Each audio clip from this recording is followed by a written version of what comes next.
Welcome back to episode four of the Ask Allison podcast. I'm Allison McElroy, a certified fundraising executive located in Northwest Arkansas.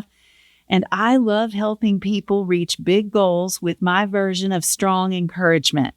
I mix my heart, my humor, and my experience to lift you up. And I am so glad you're tuning in today. And I am thrilled to have my friend Leslie Zanoff with me today because she's got so much to teach us. And it is February, the month of love. And so we're going to talk about how do we take better care of ourselves. And we're going to use lots of terminology that we've heard thrown around there before, but we're going to try to give you tidbits and encouragement and just to tell you it's okay and we're all in this together and we're all learning, and what you may have thought was so hard, which is one of my issues, may not be as hard as you've been making it in your mind. So welcome, Leslie. Tell us about you. Hey, and tell us about your adventure that you're on. Okay.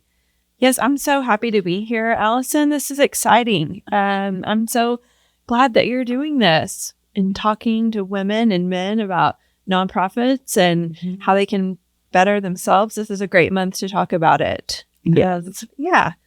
Just a little bit about me, right? I've gone from co-founding a magazine, 3W Magazine, into teaching meditation. And so it's been quite a journey for me. And I'm excited to continue talking to women and men about practicing meditation and mindfulness, because it really is a mainstream practice. And it's been talked about forever and ever and ever, but I think there's a lot of misunderstandings around what it really means. Yeah. And so we know that nonprofit work is meaningful and heavy sometimes. And I know that most of my friends at organizations, especially right now, with everything that's going on, they're exhausted, they're stretched too thin, they're running on fumes. I've noticed that a lot of nonprofit professionals, and I think probably other professionals as well, tend to put themselves on the back burner. And so they don't realize things that I think you're going to teach us today about how you can take care of yourself and really give yourself what you need to keep on going and remember that you don't always have to be on the back burner. That's right. Yeah. No, we're going to talk about several tips and tricks, things we can do today. It doesn't have to be a major add-in to our already busy lives, for sure. Good. It's not something that's hard. No, we don't. And as we'll probably talk about later, Allison has a tendency to make things harder than they are. And I'm really working on that. I really am. Like this podcast is a perfect example. I've talked about it for years and years and years. And finally, something clicked last fall. And I thought, I'm doing it. Yeah. And has it been as hard as I thought it was going to be? No. No. I don't know why I built it up in my head. But so today is not about perfection or adding one more thing. It's about small shifts, mindset, sustainability, and just taking care of each other and ourselves, but remembering that we have to be okay before we care for others. I know. And when you said that, Allison, I thought, and I do that too. Sometimes, right? We just have to release that belief that it has to be hard. It has to be hard and a struggle to be worth doing. And that's just not always true. Surely I don't know. That's right. But I'm in my mind, actually, I don't know enough about that. Exactly. Well, so I want to start with you giving us a tidbit on what is mindfulness and self-care really? I know, really. And this is what I always tell people. It's just about being in the present moment, right? We spend so much of our time out there in this going and doing busy world of chaos instead of our inner world of silence, right? Mm-hmm. And stillness. And that's what meditation is, to be honest. That's what mindfulness is. It's not about stopping your thoughts, which is impossible, by the way. This is what I always tell people. It's just simply being in the present moment. Being in the present moment. Mm-hmm. A pause. A pause. Mm-hmm. And like when you're in the present moment, what are some things, and I'm going to get down to the nitty gritty here because I know I have trouble with it and I know others do too. Like, what in your mind do people need to do to bring themselves back to that present moment? Or like, what's something they can do? Or how do they know they're in it? I know, right? Well, I think here's the thing, right? We can be mindful and in the present moment, no matter what we're doing. When we're brushing our teeth, when I'm sitting here and connecting with you or a friend over coffee, when we're washing the dishes, right? We're not trying to do 2 or 3 things at once. Mm-hmm. We're just focusing on that moment right there at hand. Mm-hmm. That's really what we're doing. And do you think it gets harder for people, like we talked about, everybody's rushed and scheduled, but do you think it's harder for people now because of so much, maybe not just technology, but so much of a distraction or that feeling like we always need to be going and doing, and we're kind of addicted to that?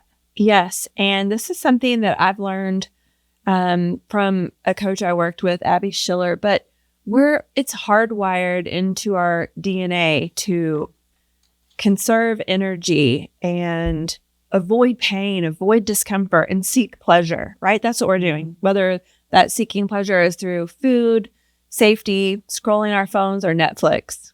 I mean, that's what we're wired to do. So of course, being still can feel uncomfortable and awkward, and or less than. Like, right. Oh, well, I didn't get anything done. Yeah, because you're right. Turning to our phones to scroll.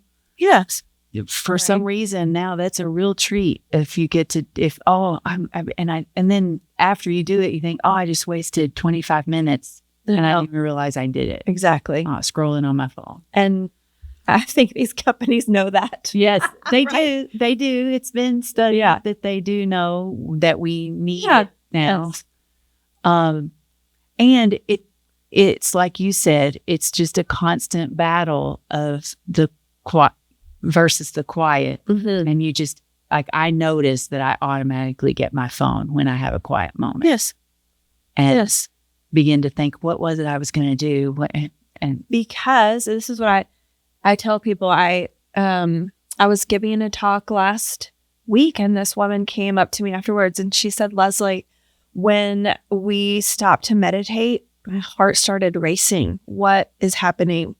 And I was like, that is completely normal. That's because when you are going and doing, and we're so busy, right, with just life, that if you don't make it a practice to get still, that when you do, can feel like a dysregulation. Mm-hmm. It can feel really uncomfortable to your nervous system. I'm like, there's nothing wrong. That's totally normal. And that just says, right, we've got to practice doing that. Wow. So I may be skipping around a little bit, but your company or your business or what you've been leading, the meditation now, are you doing it for like corporate organizations and teams? And I know I want you to tell us about, you've got a class going on right now. Yeah. A midweek, or not a midweek, but a weekly class. It's so many sessions. It is. Yes. I'm doing right now. It's a 5-week workshop. It's called Strategic Stillness, right? Getting still is a strategy. It's a practice. And it's online. I'm doing it virtually, hosting that. And I'm also going in and speaking, right? Doing corporate facilitations, talking to businesses, and then groups of women. That's my favorite too, right? Just encouraging women and men, right? To get still and to know that really mindfulness is not just a leadership skill, or a leadership tool. It's a life skill. Mm-hmm. I believe that. Yeah. Have these corporations come to you for this work, or have you said, hey, I started this business and thought you might be interested, or have they reached out to you to offer this for their teams? Both. I think businesses are curious on, okay, what are you doing? And recently I spoke at Greenwood Gearhart. I've spoken at Mars. So it's been, those people reached out to me and then me reaching out to the groups of women, right? Like the junior league. It's been great. Yeah, I did see that. Yeah, so it's been good. Yeah. I mean, that's exciting because that means that people are starting for this if they're thinking it. I know you have some of those connections and they're like, what are you doing now? And so then they want to be a part of it. But it's very interesting to me that some might be reaching out to you to get these classes because it means they need it so bad. Yes. And I'm trying to be better about marketing myself, right? And letting people know. I think there's still people who don't know what I'm doing. So thank you for asking. With your background at the magazine, 3W is so nonprofit focused. Yes. And so I know we have a lot of the same friends at our nonprofits that we love so much. I know. And like, what are some things that you would offer for a nonprofit setting where you could come in and offer like, have you done any nonprofits yet? Well, I mean, junior league. Right. I know the junior league. I did that. And in that group, specifically, they wanted to know about meditation, and same with Hope Cancer Resources. I spoke to a group of women there, and that was great. And those two were specifically guided meditation, talking about meditation and what it is and what it isn't, and how we can build it into our practice or into practices you're already, which would be doing so for people who are associated with Hope Cancer Resources, because I think it would be such a benefit. Yes, for them to share with people who are going through the cancer journey. Yes. Wow. I just, my mind is like thinking of. I know. It doesn't. How it would help so many different walks of life. But and it doesn't just have to be a talk on, learning about meditation. That's part of it. But it's really about managing our thoughts, managing our minds. It's so important. And just shifting our thinking and understanding that we have to think about what we think about. I know when we first talked about this, because I knew I wanted it to be an episode, we talked about my weight loss journey as a part of this. And that when I said that I make things too hard, it was hard. Don't get me wrong. I wasn't making it too hard. It was hard. But I spent so many years thinking I had to do things a certain way.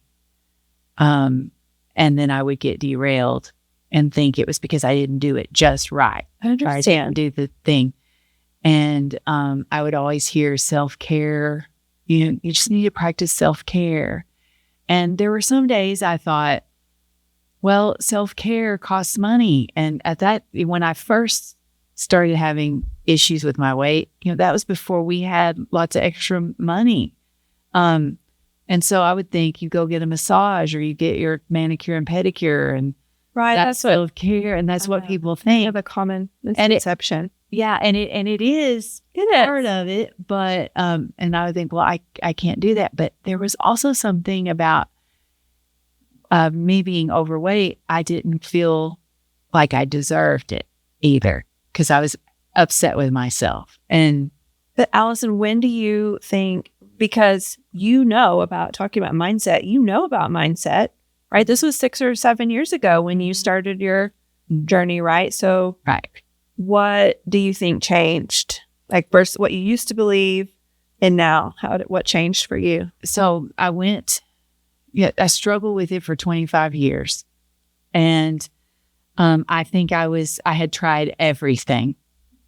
I had tried some medicine. I had tried the old fashioned, just get more willpower and do it. I had tried Weight Watchers. I had tried Atkins. I had tried South Beach diet. I had tried everything. And at some point, my doctor said, I think we're to the point now, you'd always mentioned that you might need to speak to a counselor. And she said, I think we're at that point. And I thought, okay. And I knew deep down that I probably needed to talk to someone just to talk about it. Wise advice. Yes. So I started seeing a counselor on a regular basis, and the freeing moment of just dumping everything, like crazy thoughts. Not some of them weren't even crazy, but just all my thoughts, and just to be able to talk that out and get it out. And it was after the, third or fourth session, it was like after being able to talk through some things and get them off and out of my mindset, or just to have a new perception of them. Yes. It hit me one night. I saw the Mercy Hospital ad about weight loss surgery. And I had said all along, because my doctor had recommended it, because I was 340 pounds. Okay. So I was at a place where the surgery I would have been a candidate because I had so much to lose. Okay. And she had been bringing it up for years. She was trained. She's obesity certified, and she had had the weight loss surgery. So she truly understood. So she understood. But I kept saying, and this is that part of what did I used to believe, about discipline or whatever. I kept saying to myself something like, well, you got yourself in this mess, so you have to get yourself out of it. Right. And it's so hard on ourselves. Mm-hmm. Yes.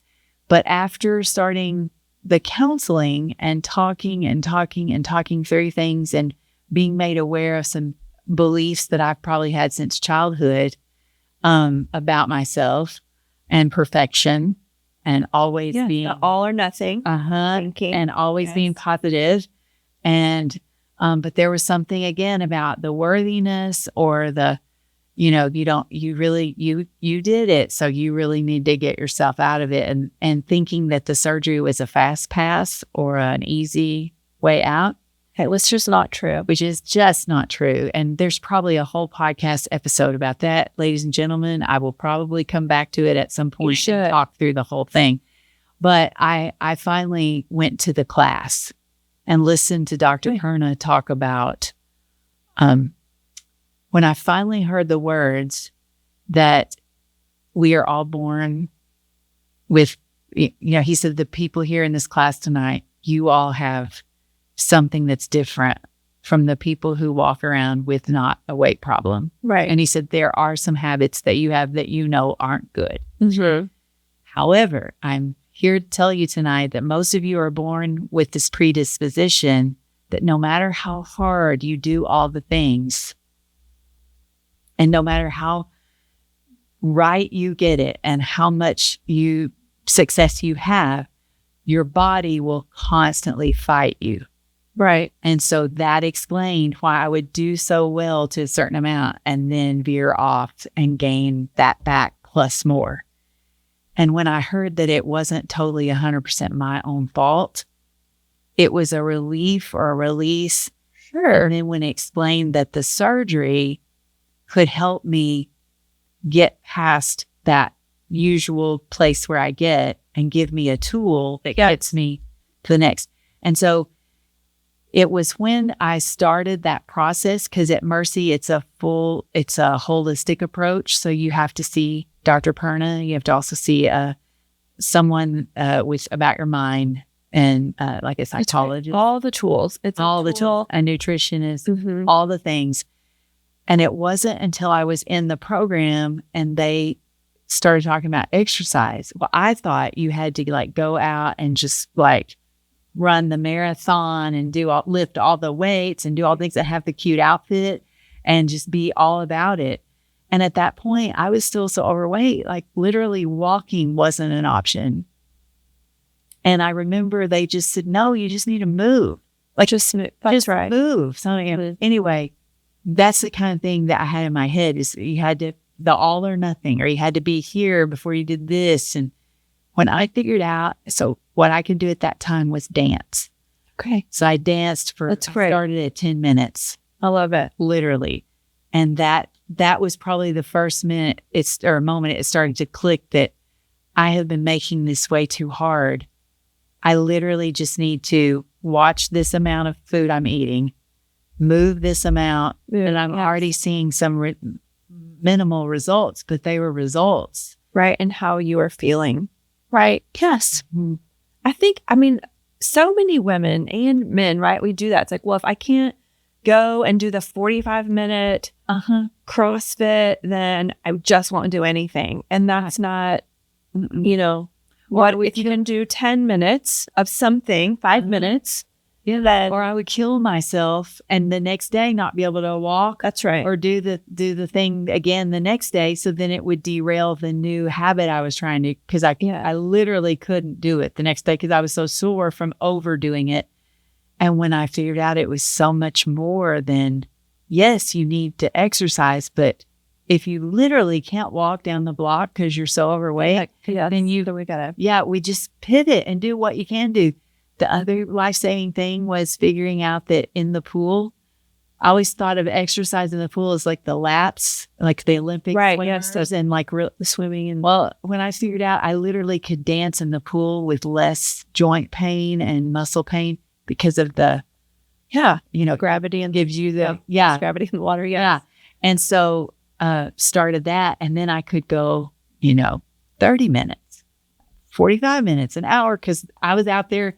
Right. In the pool, I looked like I was having a seizure, but I was really just moving around, and it counted. And like it counts. It all counts. It didn't feel like it was anything, but I started seeing that it did count. It did count. I think that's important too, to find something that you enjoy, right? It has to be. I used to think that about running, and then I'm like, I don't like running. I'm not going to do this. I'm not finding joy in that. I would rather lift weights and walk in those, right? You got to find something that you like too. And something happened that I think gets us back on track with this talk is that I started after after the surgery, I was able, then the energy came back, like after I had the first big section of weight loss. And then it was COVID. Oh, that was the other thing. Like I had the surgery in August of 19. Gosh, that's right. COVID. Mm-hmm. And all I could think of was I'm going to eat everything in the house. And anyway, I started walking outside and signing up for all the virtual runs because I knew no one was watching, and I'd walk them. I love it. And that's when I started realizing that could be my time for mindfulness. Mm-hmm. Because at first I started with listening to stuff. Then once I realized that my thoughts could all just be a big bundle of something while I was walking. That's how way. Now I don't want to miss any of my exercise time. Yes, because that's your time. I love it. That, you know what, Allison, that's something that I have so many people say to me when they're like, Leslie, one of the 3 reasons, right, that people say I can't meditate, and it's like, I can't sit still. I don't want to sit still. And that's what I tell people. I'm like, then go for a walk. Focus on your feet on the pavement. Notice what's around you. Notice the trees, the birds, whatever it is. Even if you're on a treadmill or a walking pad, right? How you're just noticing you're there, you're focusing, because you need to you need to move. Movement is medicine. And sometimes when our thoughts are so loud from sitting still, then we have to get out of our mind and into our body, which just helps and process our thoughts. It does. It really does. The thoughts, I just can't say it enough. And before, I heard people say it all the time about how they were addicted to exercise, or they just can't go a day. And I would just roll my eyes and, think, yeah, right. And then when it started happening, and one day I woke up and thought, oh my goodness, I'm one of those people now. Now I get it. That's right. I just get what they mean about how it didn't take much to start. But once I got started, there's a feeling you get and something about your mind working during that time that I don't want to give up ever again. Right. So now that I've started getting bad knees and I've got, some back issues, I just tell that every time, the first thing I say to any doctor is, I just want to be able to walk. Yeah. And do elliptical and get my exercises in. And if you can make all that happen, I don't care what else you do to me. I just need to be able to, I just need to be able to walk or do elliptical or do something every day, because that is my new thing. And you're doing it. And I'm doing it. So. And you're doing it. That was part of, just that all or nothing thinking. progress over perfection and giving myself grace without giving up, that all became more clear as I talked to someone and then as I started going through this journey. And I think something that I still struggle with is the slowing down. Yes. I've talked in another episode with Casey about the saying no. I'm still not the best at it.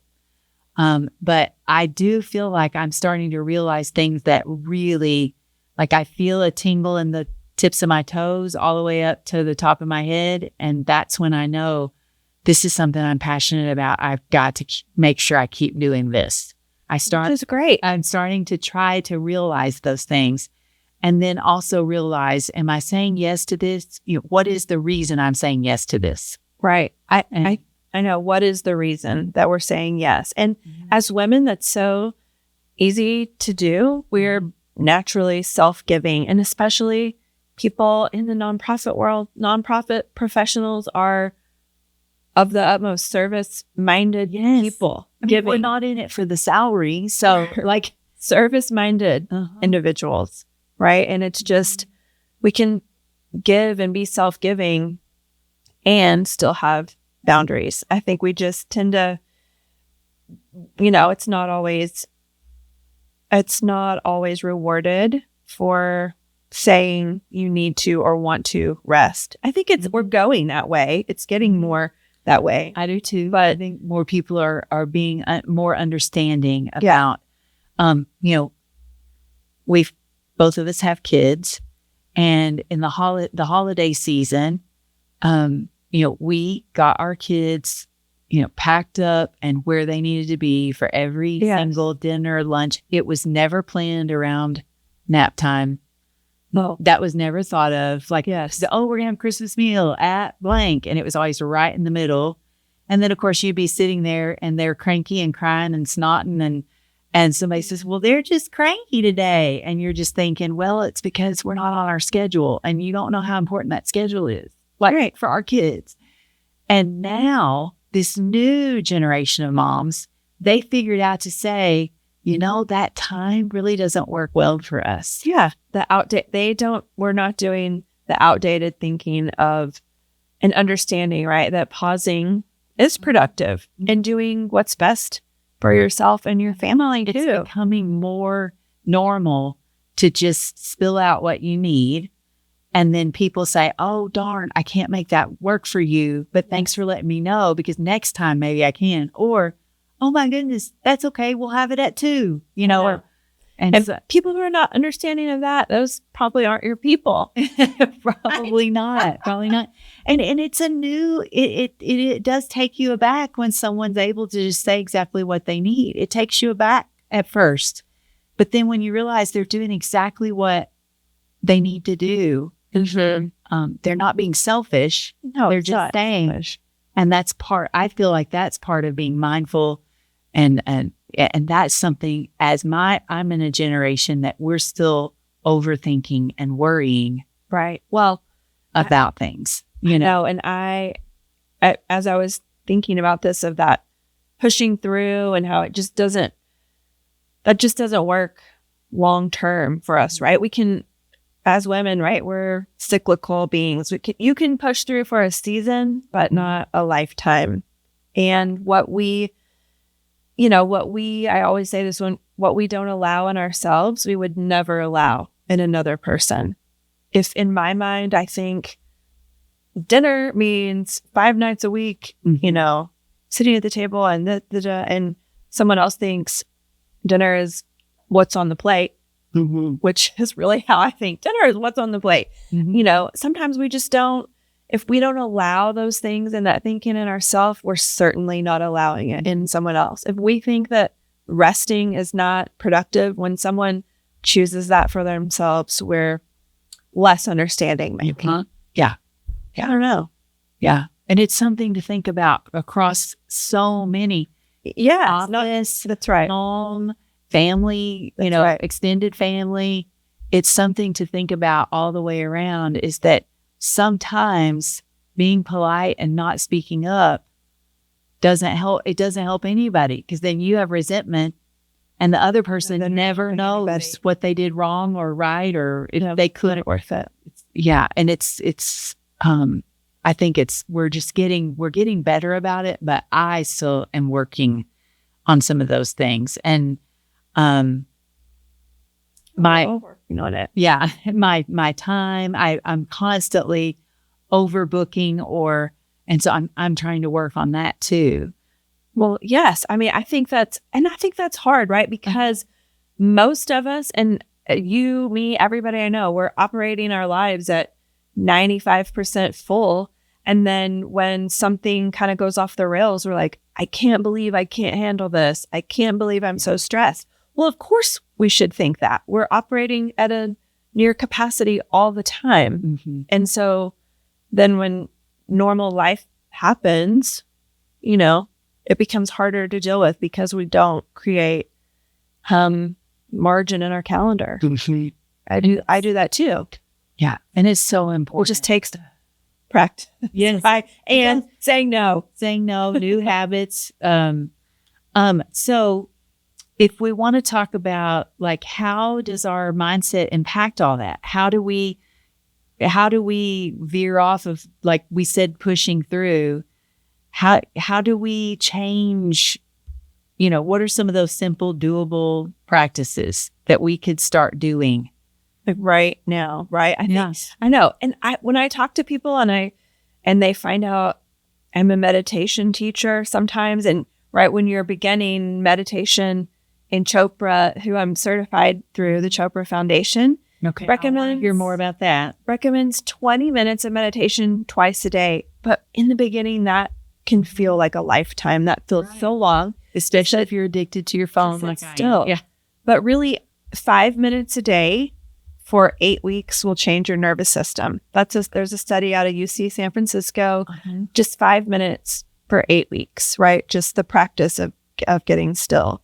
You can also do some box breathing, right? Mm-hmm. Picture a box, the visualization where you're breathing in for 4, hold it for 4, out for 4, and then hold it for 4. Okay, I'm going to say this for the people that can't, because they can't see it. Yes, she literally drew a box in the air, and she went from one corner of the box to the other corner, then up. Or did you go up for? Yeah, go across for 4, then up for hold for 4, back across, and then down for 4. So it's like you make a box in the air. Yeah, just picture it. Mm-hmm. You breathe in for 4, hold it for 4, exhale for 4, and then hold it again for 4. Right? Just small things that you can do. Okay, I'm going to reiterate this. And you said they literally said start with 5 minutes a day. Yes. And that will... It can change it can help change your nervous system, right? To start feeling more calm and regulated. Yeah. I mean, it's just a mental... And 5 minutes, I know, when you're comparing to 20 minutes, 5 minutes sounds doable, but 5 minutes with nothing, no phone, no... Right. It will seem like an eternity at first because you're so used to just, when you have a moment, you look at your phone. Or I do. I grab my phone and think, I need to check email, or I go straight to a social media, or it's a thing. It is a habit. And so this would be like a big, right. I can take 5 minutes right now, set a timer. Enough. Yes. Set a timer and you can do it, right? You just, and I brought you an acupressure ring. I always hand these out. It just is helpful, right? A little acupressure ring to, again, right? We're getting out of our mind and into our body. An acupressure ring, it's almost like a fidget spinner for adults, right? Okay. A ring, and you just can roll it up and down your finger. Like any blood flow. Yeah. Don't leave it on. But yeah, there are so many things. You could even do tapping, almost like hugging yourself, where we're telling yourself, like, I feel safe. I'm okay. Hear or see on something, where if you'll just tap your chest, kind of like you're patting your heart. Mm-hmm. And I've done that a couple of times, and it really does work. And I don't know why, or I know. I don't know if we need to know why. Just know that if you're having an anxiety issue, you can tap your chest, like pat it. That's right. You're getting right in the present moment. You're telling yourself, right? You're putting your hands on your own heart, on your body, your hand over your heart, feeling your heartbeat, feeling your breath rise, in and out. It's just a way of grounding yourself and mentally and physically telling yourself, I'm safe. I'm okay. I'm literally thinking I'm okay. of a day in the life at one of the organizations. So stressful. So stressful. A lot of them have had budget cuts. Some of them have had, issues with like even the weather. It just snowed a whole bunch and things were shut down. When the government shuts down, they don't get their funding. Like there's all kinds of stress, but then there's also the subject matter of which they are providing the services. Yes. If someone is having, like, what would you suggest that box breathing method if someone's in the moment? Like, do you have a 1-2? Like, here's what I would do now that I know what I know. Like, could you talk us through if someone's having a moment at work or a stressful anywhere? They don't have to be at work. We're right. If you're in a meeting, even just can you notice, right? And press your fingertips together, right? Your thumb and your forefinger and third finger and fourth, and just go through. Okay. You're taking a moment to be right there in the moment. And of course, you have to know, there are days when it's like, okay, instead of saying to yourself, I have anxiety, I'm so anxious, can we say, a part of me feels anxious? And some days we have so much happening, you just have to say, all right, come on, anxiety, you're coming along with me today. We've got to do this. But that's knowing to yourself and your body, like, can I practice these tools? And at what point do I need to seek out something further, right? Like a therapy and talking to someone. That's right. Medication. Like yes. If it's a struggle, every minute, and these tips, don't on you. But even if you already deal with anxiety and you're on medication and you have a moment, these are some great. They just bring you back. They ground you. They're back and ground. That's right. Okay. Or stand up and just kind of go for a walk. Anything that's right, getting out of your thoughts. Mm-hmm. Because we have 60 to 80,000 thoughts a day, right? We can't stop those thoughts. We have some crazy thoughts. Yeah. But and this little, the acupressure. The acupressure. I'll try to share a picture of it later because we don't have video. But it's amazing, and I see what you're saying. Once again, my brain makes things hard, so I always think you're supposed to be in some kind of like comfy chair with a candle, and you can, right? Music in the background, but literally, this is what you can do if you're driving down the road. You can you have your hand on the steering wheel, but you can do the thing you talked about. Your thumb to your pinky, your thumb to your ring finger, your thumb to your middle finger, your thumb to your pointy finger. Mm-hmm. You literally just keep doing that. And all it's doing is just making you think, I'm touching my finger right now. Yes. But it literally slows down everything. Mm-hmm. And it seems, I think, if I was doing, I would think, is this what she meant? Because I'm literally just watching myself touch these fingers. I know it's something, but so it's that simple. Mm-hmm. And then the breathing and thinking of the box, easy. And I think people think it's going to have like a dove will land on their shoulder or something. That's not, but that's not right. I joke about that, right, Allison? Because people, I'm like, I know people think, right? Oh, do you have a Zen garden in your backyard? And that's just not reality. It's a mainstream practice. That's not what everyone's doing. Yeah, okay. You can. Great, light candles and do all the things. I think that's awesome. But there are also practical ways. Mm-hmm. Well, it's like to help with some stress. starting the walking outside from dancing in my living room or in the pool. It was a big deal that first time I took the walk out there. Absolutely. Because I thought, you think everyone in the neighborhood is looking at you. That's the other thing. No one's looking at you. They're not. No one even cares that you're out in the yard or out in the night walking. They do not.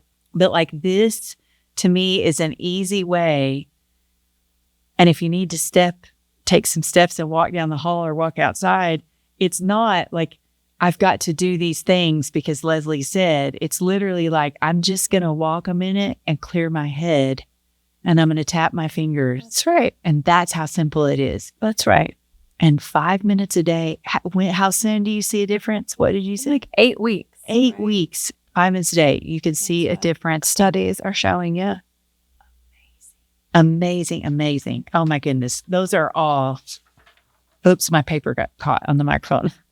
And we touched on a little bit about you do this, you step out, and it's, I know at our nonprofits, one of the busiest times is event season. Oh my, yeah. So like they feel like I don't have time to tap my fingers and step outside, but you're saying, oh yes, girl, you need to be doing it right now because if you don't, things are going to, go to hell in a handbasket pretty quick. Like what's 5? They're just minimal creating some space in your day. And I think, when I talk to Greenwood Gearhart, their COO, Lisa Brown, I hope I'm not principal and executive. I'm probably giving her wrong title. Sorry, Lisa and Brock, right? But they practice calm excellence there and, right, telling their employees, okay, are we pursuing urgent perfectionism or are we practicing calm excellence? Are we creating margin to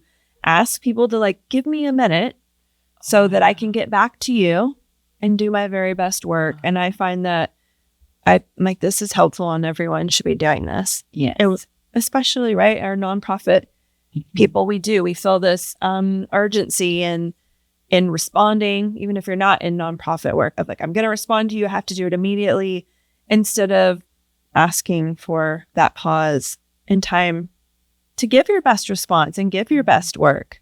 Think it through. Yes. Yeah. So I think you've given us a great idea about you don't have to go to a class to get started.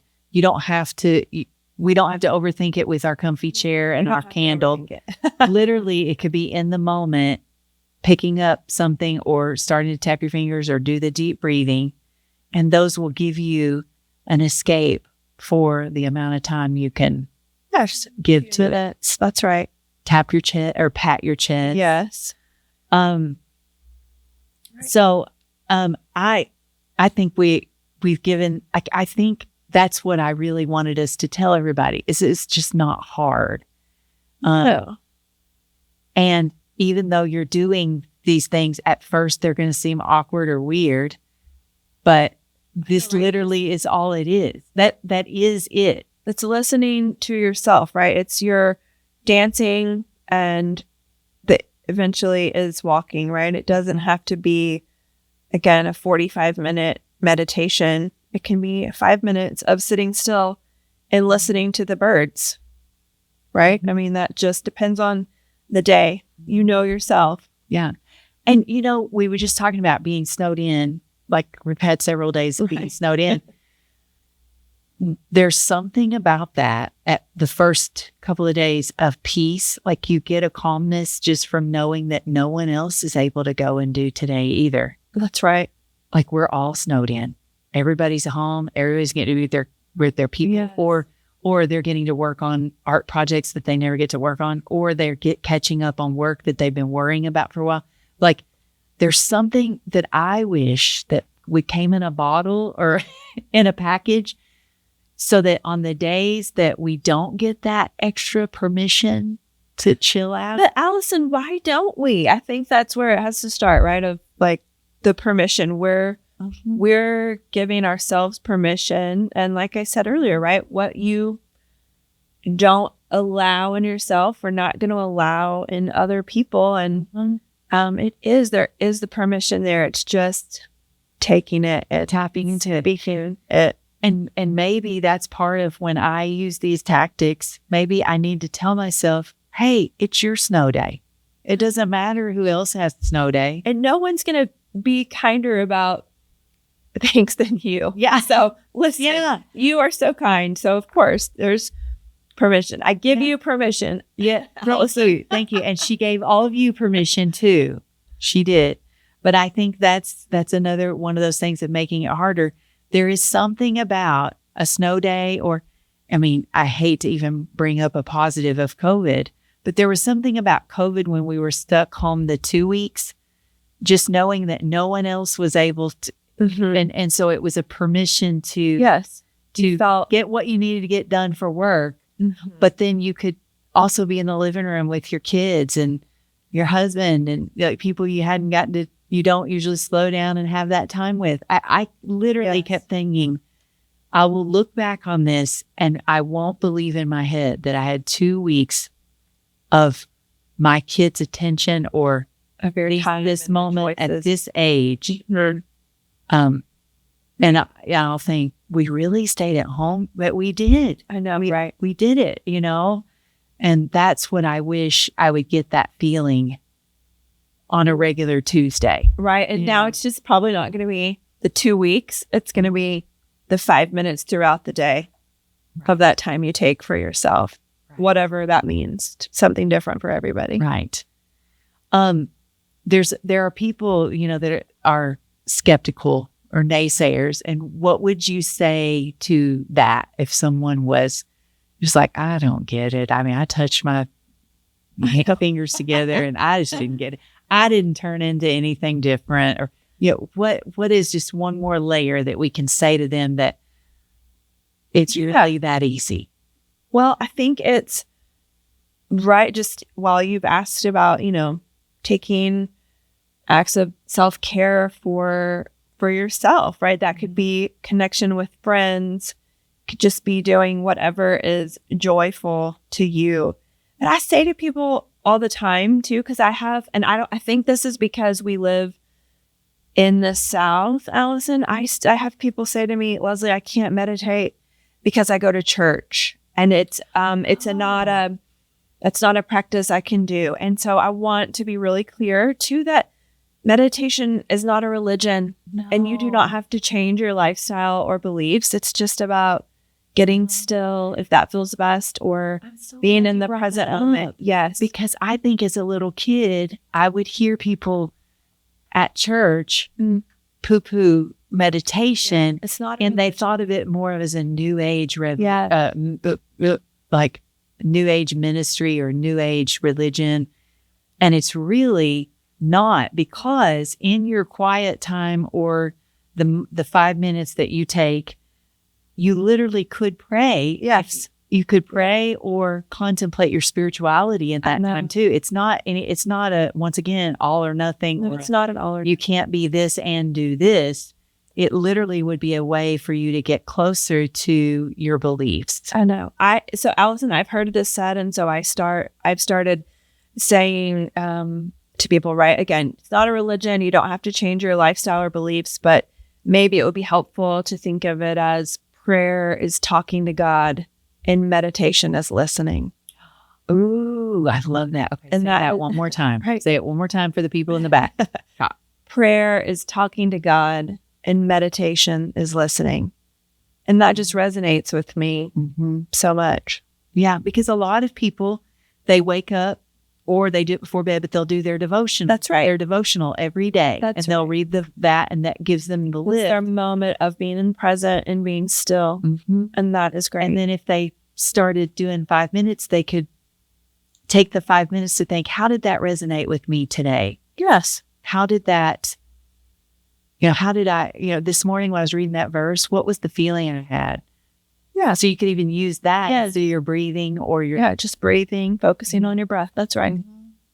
Yeah. I love it. I love it. I think that I want people to know how they can utilize your training, your teaching.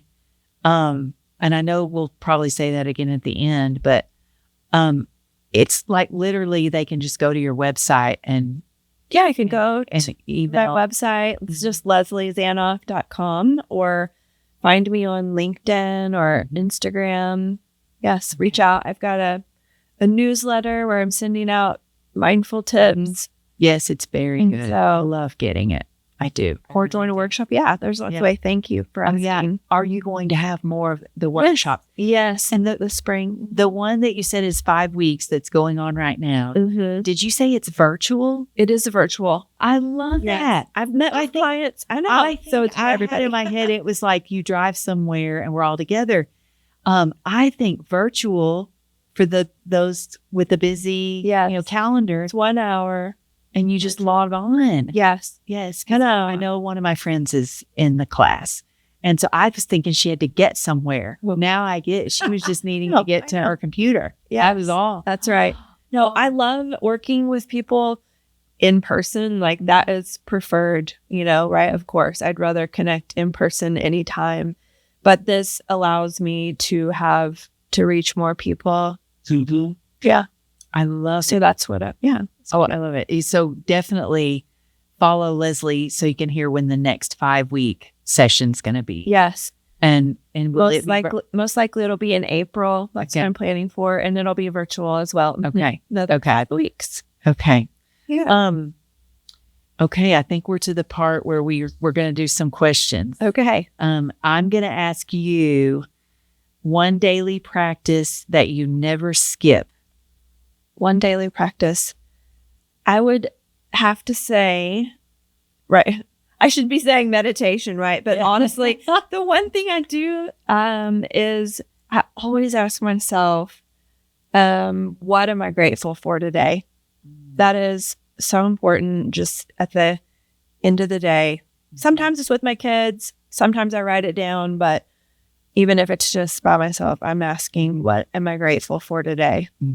And that's important to me. A reminder that the answer doesn't have to be like a equation, rocket science thing. No. It literally can be, I'm grateful for Coca-Cola. Yes. Or I was grateful we didn't lose power when we had snow. Yes. I mean, I'm grateful for this conversation. Yes. Like it's, once again, don't make it too hard. And when I say talk this out to everybody, y'all know, most of you know me. I'm talking to myself. Totally talking to myself. I'm the one that makes it too hard. And my friend Hope Bradbury knows that because she had to work me through my certification. She literally had to keep saying, focus and hit save and continue and go to the next page. Right, Allison, this is what you just tell yourself, right? Like we need to release that belief that it has to be hard. Right. Release it. That is a belief that we have. For sure, that's something that I grew up in my household. It's that no pain, no gain. And that's just not true. It's not always true. It's not. Just like I learned that cleaning the house and vacuuming is part of movement. That's right. It does count. It counts. It counts. But you're right. And give yourself credit. Yes. And I think we can coin that phrase. What was it you just said? You said, we've just got to remember it's not as hard. Release the belief. Release the belief. That it has to be hard. # release the belief. Like literally as you're trying to get your 5 minutes, you say to yourself to start it, release the belief. This is not hard. Release the belief. Or you're in a moment and you can't step away. In your head, say, release the belief. Release the belief. Doesn't have to be hard. Yeah. It also makes it. We don't have to struggle. Okay. Looks like the next question is for me. Something that I wish I had known sooner. Yeah. I think I talked about it in the beginning, and it was literally, I wish I had known sooner that the whole weight loss thing wasn't 100% my own fault. Right. And that the small steps I was taking in the beginning to prepare for the surgery, those were the steps I needed all along. And I wish I had known that if I had just kept going with those habits or whatever, and now they truly are real habits. Sure. And you share about it on your social media. I love it. You are such an inspiration. I just want people in telling your story. I think it's important. I love it. It is not easy. I was one of those that rolled my eyes, but I wish I had known sooner that and we didn't know. Now studies have shown some people are just have a predisposition for obesity, and it just is what it is. It is, and that is why I never was successful. But now I hope you're giving yourself credit and celebrating, as we all should, when we're doing the things that make us feel better. I just want so bad to share the story with others. And so I know there's going to be an episode where I just share step 1, step 2, because I know so many people still deal with it. And I just want them to know I was there, totally there. And I don't even have it all figured out yet. But I know now that it's not as hard as I was making it out to be. And it was all in my head. Yes, it was hard, but I'm glad you're sharing. You need to keep sharing. Yeah. Oh goodness. I think we both should do this one. 1 sentence of encouragement for nonprofit professionals listening.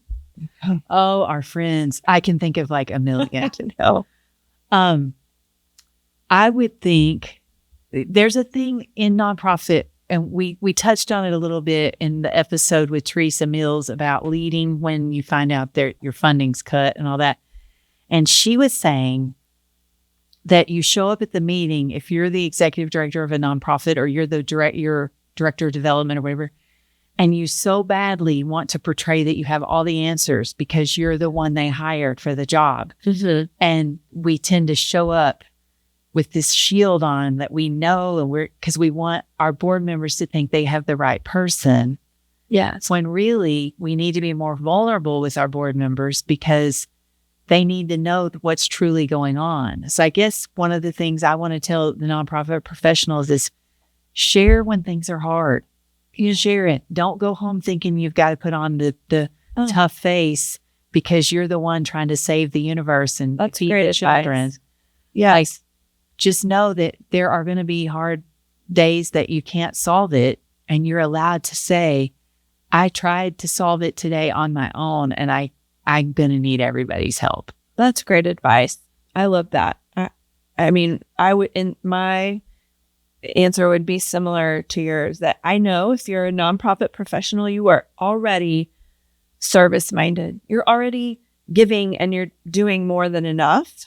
Because nonprofit people, I love the personal touches. They're always thinking about others. I always get a thank you note from my nonprofit people.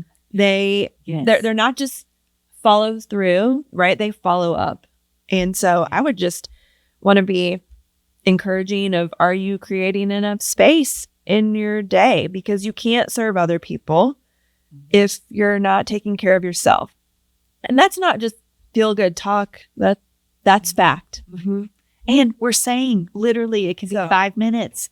Your 5 minutes can be the way to fill yourself back up. That's right. And let's shout out to the thank you note queen, Gay Prescott. Yes. Oh my gosh. And she is the one. She is the queen. She is. I love it. She's the queen of the timely and yes. That's right. Awesome. Gay Prescott is you. And there's a lot more of you out there that are good at it too, but she's the first one that popped into my head. Mine too, Alice. Yeah. That's great. Yeah.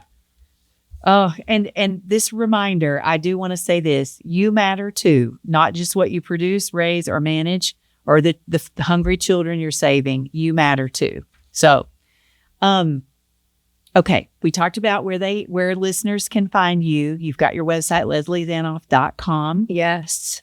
And your email's probably on there, all your contact info. It is, right? You can email support@lesliezanoff.com or find me on LinkedIn or Instagram. Mm-hmm. Yeah. And one thing that we both of us wanted to tell you is we'd like for you to share this episode with a colleague, someone that you know is going through a stressful time or their job every day. We've all got stressful jobs, but just share it with somebody that you think it would benefit to know that they could carve out 5 minutes. Like this is not, like I said, where you have to go on a retreat and have a comfy chair and a candle and some, Yaha music in the background. This is literally, this is like boots on the ground help. Practical tools. Practical tools. Yeah.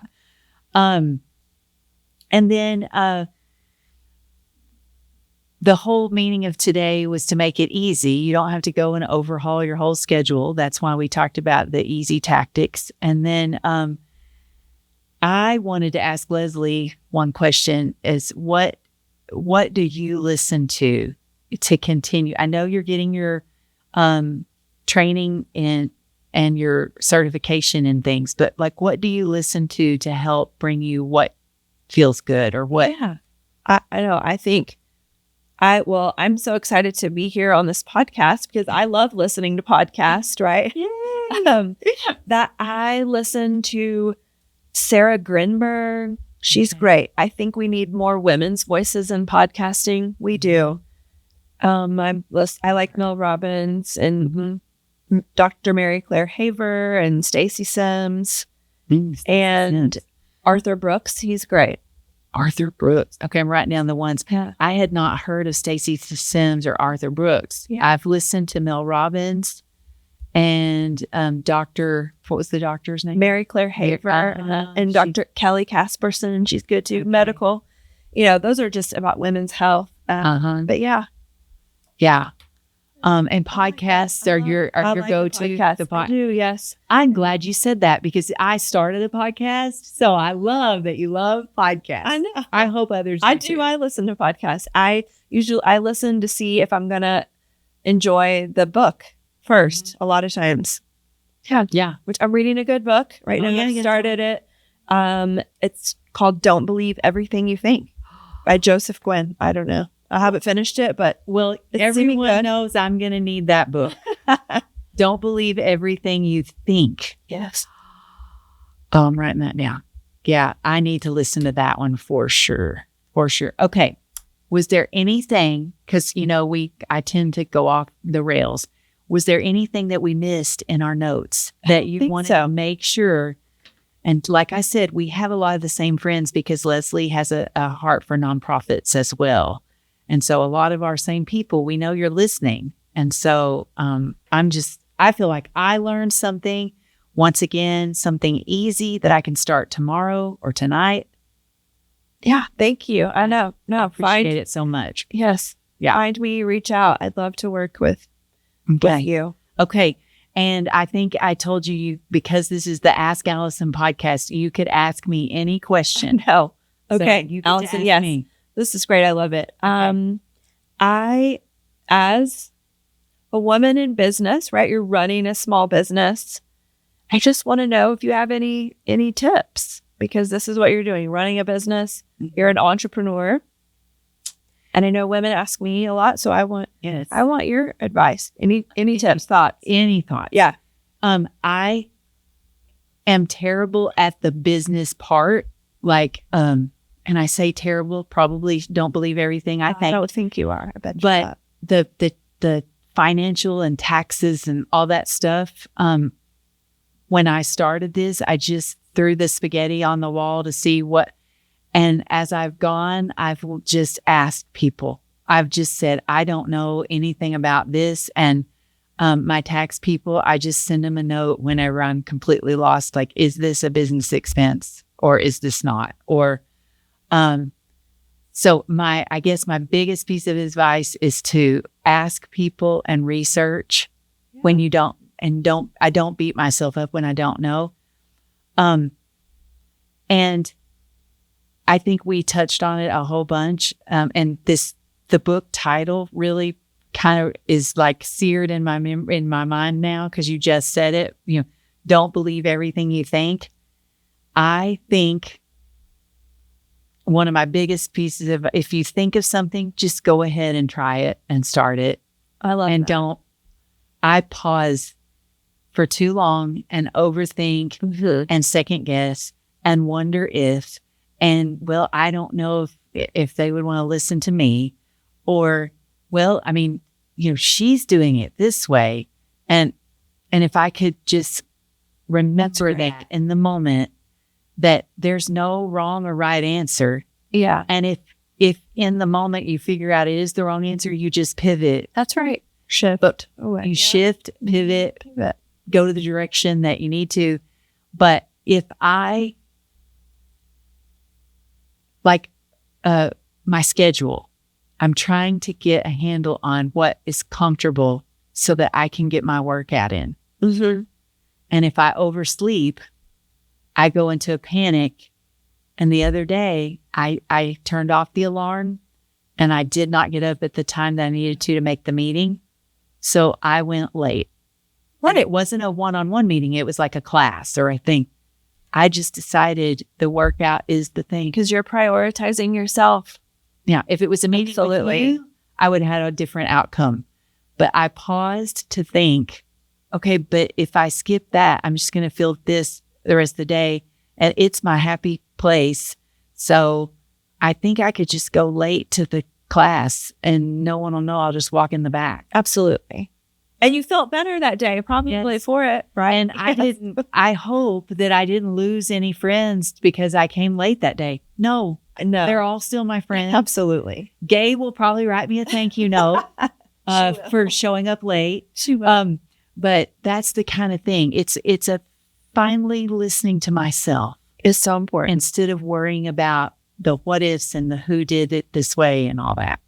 So important.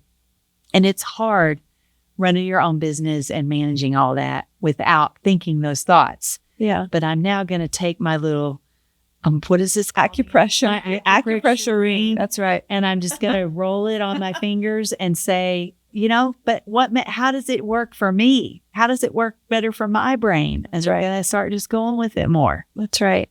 Yeah. Oh, thank you. Thanks so much for giving me this Allison. time. I know that there are a lot of our friends that needed this today, and I'm sure we're all going to follow up and get on board. And then I just want to say, thanks again for listening. I know we just listed 1 million podcasters to listen to and books to read. I know you have a lot of choices, but I'm so thankful that you all tune in. Join me again next month. The podcast comes out on the 7th of every month at 7 a.m. And just remember, and a reminder to you, I'm here when you need me. All you have to do is ask Allison.